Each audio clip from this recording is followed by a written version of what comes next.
Hi friends, स्वागत आहे Vaishali kitchen मराठीमध्ये। आज आपण चीज परोठा कसे बनवायचे ते बघून घेऊया। एकदम सोपी आणि इझी रेसिपी आहे।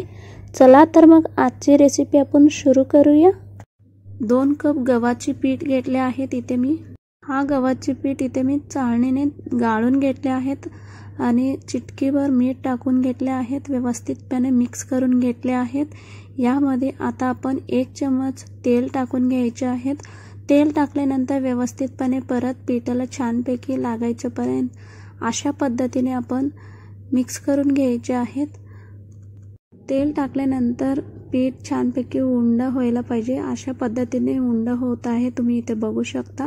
आता आपण पीठ मळून घेऊया। हातामध्ये थोडं थोडं पाणी टाकून व्यवस्थितपणे पीठ मळून घेऊया। चपातीचं पीठ कशी मळतोय तशाच आपल्याला पीठ मळून घ्यायचे आहेत। वरून थोडीशी तेल लावून घ्यायचे आहेत। 1 चम्मच स्प्रेड करून घ्यायचे आहेत पीठावर आणि 5 मिनिटं रेस्ट करायला ठेवून द्यायचे आहेत।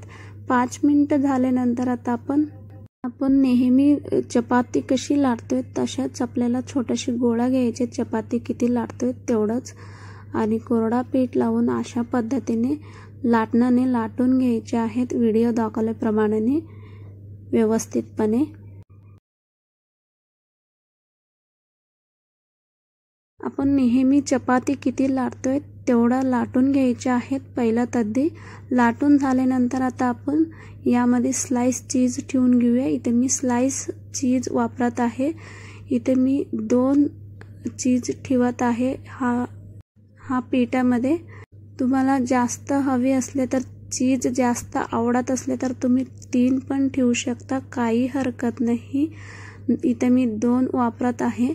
2 ठेवल्यानंतर आता इथे मी अख्खा मिरचीचं पूड करून घेतले आहे, थोडीशी टाकतोय वरून, आणि काळी मिरी पण पूड करून घेतले आहे, ते पण टाकतोय। तुम्हाला हवा असले तर टाकून घ्या, आवडत असले तर, नाही तर नाही। आणि व्यवस्थितपणे असं बंद करून घ्यायचे आहेत।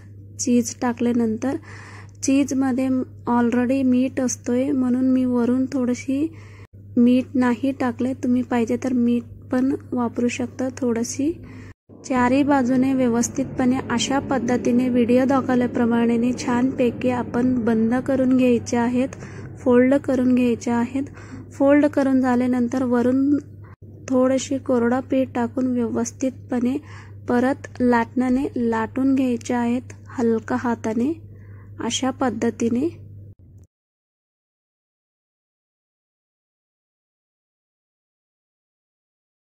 चीज परोठा लहान मुलाला खूपच आवडतं, तुम्ही नक्की एकदा करून पहा, तुम्हाला पण खूपच आवडेल। व्यवस्थितपणे इथे मी लाटून घेतले आहेत, तुम्ही इथे बघू शकता। खूप पातळ नाही करायचा, किती जमतं तेवढं आपल्याला लाटून घ्यायचे आहेत। अशा पद्धतीने लाटून झाले आहेत। इथे मी पहिलंच लाटून घेतानाच गॅसवर मी पहिलाच तवा तापायला ठेवले होते। तवा व्यवस्थितपणे तापले आहेत माझे, आणि यावर 1 चम्मच तूप टाकून व्यवस्थितपणे स्प्रेड करून घ्या। आता करून घेतले आहेत ना चीज परोठा, यावर शेकून घ्यायचे आहेत दोन्ही बाजूला। तुम्ही पाहिजे तर तेल पण वापरू शकता, पण लहान मुलांना चीज परोठा बनवत असले तर तुम्ही तूपच वापरा, खूप हेल्दी असतोय। लहान मुलांना काय, मोठ्यांना पण तुम्ही तूप वापरले तर काही हरकत नाही। व्यवस्थितपणे दोन्ही बाजूला छानपैकी आपल्याला शेकून घ्यायचे आहेत चीज परोठा। आणि इथे मी गॅस हाय फ्लेमवर ठेवून छानपैकी दोन्ही बाजूला चीज परोठा शेकून घेतोय। एका बाजूला झाल्यानंतर दुसऱ्या बाजूला आता आपण पलटून घेऊया। दुसऱ्या बाजूला पण छानपैकी आपण थोडीशी तूप लावून घ्यायचे आहेत। तूप लावून घेतल्यानंतर दोन्ही बाजूला व्यवस्थितपणे आपण शेकून घेऊया।